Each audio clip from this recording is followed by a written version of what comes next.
लोकशाहीत जिंकणं हे यश आहे आणि हरल्यानंतर आत्मपरीक्षण करणं ही परिपक्वता आहे. आज स्वतःला प्रश्न विचारा की आज महाराष्ट्र राज्य आहे का? तर आहे. मराठी भाषा आहे का? तर आहे.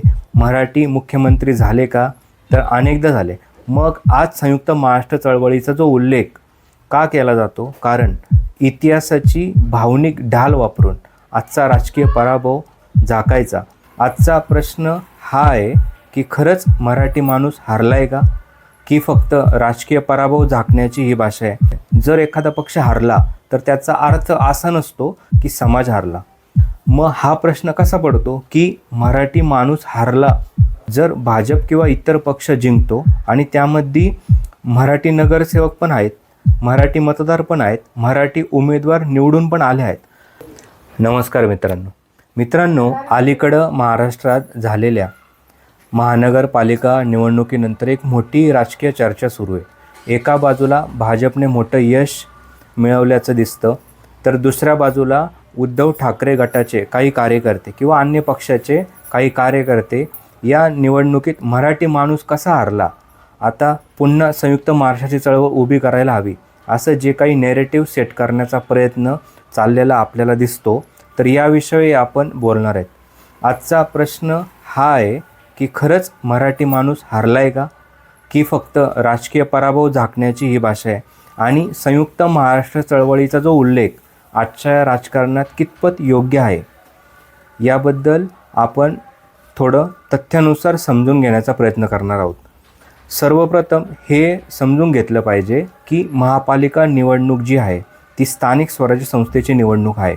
रस्ते, पाणी, कचरा, ड्रेनेज, शाळा, हॉस्पिटल किंवा शहराची विकासाच्या दृष्टीनं पुढची वाटचाल, या दृष्टीनं आपण बऱ्यापैकी निवडणुकीला सामोरे जात असतो.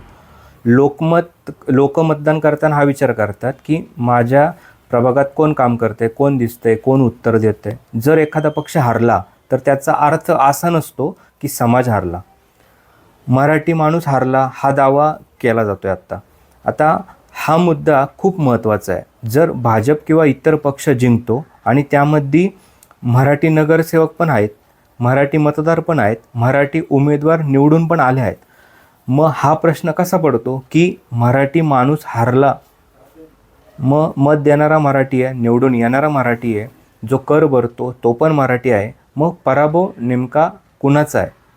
तो पराभव एखाद्या राजकीय पक्षाचा आहे, समाजाचा नाही आहे. हे सगळ्यांनी समजून घेतलं पाहिजे. पण दुर्दैवाने काही नेते, काही कार्यकर्ते स्वतःचा पराभव मान्य न करता तो समाजाच्या माथी मारण्याचा प्रयत्न करताना आपल्याला दिसतात आहे. मित्रांनो, संयुक्त महाराष्ट्राची चळवळ हा महाराष्ट्रातला इतिहासातला अत्यंत पवित्र अध्याय आहे. मराठी भाषेसाठी, मराठी अस्मितेसाठी, स्वतंत्र राज्यासाठी 106 हुतात्म्यांनी बलिदान दिले या चळवळीमध्ये. पण आज स्वतःला प्रश्न विचारा की आज महाराष्ट्र राज्य आहे का? तर आहे. मराठी भाषा आहे का? तर आहे. मराठी मुख्यमंत्री झाले का? तर अनेकदा झाले. मग आज संयुक्त महाराष्ट्र चळवळीचा जो उल्लेख का केला जातो? कारण इतिहासाची भावनिक ढाल वापरून आजचा राजकीय पराभव झाकायचा. हा इतिहासाचा अपमान नाही का? तर माझ्या दृष्टीने हा नक्कीच इतिहासाचा अपमान आहे. आजचा मतदार बदलला मित्रांनो. तो विचारतो माझ्या भागात काम झालं आहे का? पाणी येतं आहे का? रस्ता आहे का? भ्रष्टाचार कमी झाला आहे का? तो आता फक्त घोषणा ऐकत नाही. जर फक्त मराठी हेच मुद्दे असते तर 60 वर्षात महाराष्ट्राचा स्वर्ग झाला असता. पण सत्य असं आहे, रोजगार, पायाभूत सुविधा, शहर व्यवस्थापन या मुद्द्यांवरती लोक मतदान करतात. भावना महत्त्वाच्या आहेत, पण भावना वापरून अपयश झाकणं हा लोकशाहीचा अपमान आहे. लोकशाहीत जिंकणं हे यश आहे आणि हरल्यानंतर आत्मपरीक्षण करणं ही परिपक्वता आहे.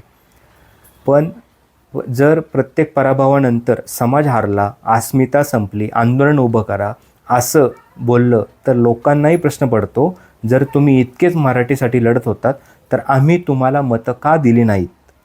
हा प्रश्न विचारणं मतदाराचा हक्क आहे. मित्रांनो, आज मी ठामपणे सांगतो, मराठी माणूस हारलेला नाही, तो जागरूक झालेला आहे.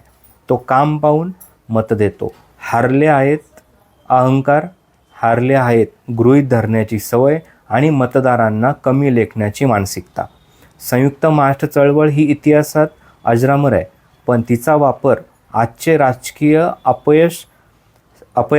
अपयश झाकण्यासाठी करणं हे महाराष्ट्राचं नुकसान आहे. लोकशाही भावना नाही, काम बोलतं.